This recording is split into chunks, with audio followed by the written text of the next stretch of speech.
हमारा जैसे ही ये सूचना मिली है वहाँ की त्रासदी की, तो तत्काल जिलाधिकारी महोदय द्वारा सभी वरिष्ठ अधिकारियों की कमिश्नर साहब की अध्यक्षता में मीटिंग बुलाई गई थी।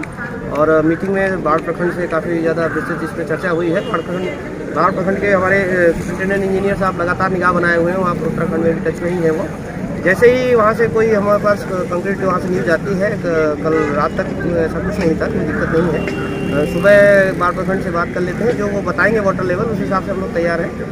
और हम लोग पूरी तरह से तैयार हैं, अगर कोई भी एडवर्स सिचुएशन आती है तो हम लोग उससे निपटेंगे।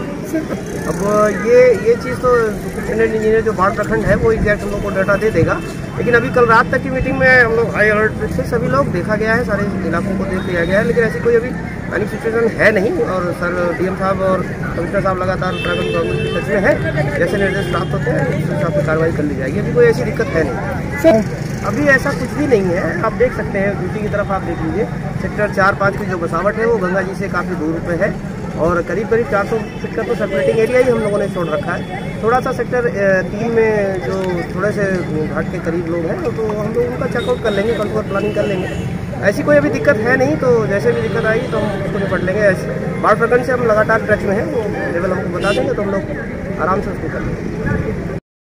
देखिए, उत्तराखंड में जो प्राकृतिक आपदा घटित हुई है उसको दृष्टिगोचर रखते हुए हमारा जो माघ मेला क्षेत्र में, चूँकि संगम तट पर है और गंगा, यमुना और सरस्वती जी का यहाँ पर संगम है, हम लोग पूर्ण रूप से सतर्क हैं। और लगातार जो है वो हमारे जो बाढ़ राहत डिपार्टमेंट है वो लगातार संपर्क में है, और हम लोग उनसे लगातार कोऑर्डिनेशन बनाए हुए हैं। जो जानकारी प्राप्त हुई है, जो जल है वो श्रीनगर के पास एक डैम है, वहाँ पर वाटर कंटेन हुआ है, और जो अभी तक जो हम लोगों को सूचना प्राप्त हो रही है कि उसका प्रभाव हरिद्वार पर भी कम दृष्टिगोचर हो रहा है। इसको दृष्टिगत रखते हुए हमारे यहाँ भी इस प्रकार की संभावनाएं नहीं है कि किसी इस प्रकार की प्राकृतिक जो उत्तराखंड की आपदा है उससे यहाँ पर कोई बहुत कोई दुष्प्रभाव पड़ेगा। लेकिन हम सारे लोग, सभी लोग सतर्क हैं। जितने भी यहाँ पर स्नान घाट हैं उनके आसपास या जो नदी के किनारे हैं उनके आसपास जितने भी कल्पवासी और जो कैंप लगे हुए हैं उनका हम लोग एक ऑडिट कर रहे हैं, जिससे कि कोई इमरजेंसी की स्थिति अगर उत्पन्न होती है तो हम लोग तत्काल प्रतिक्रिया करके उनको सुरक्षित स्थान पे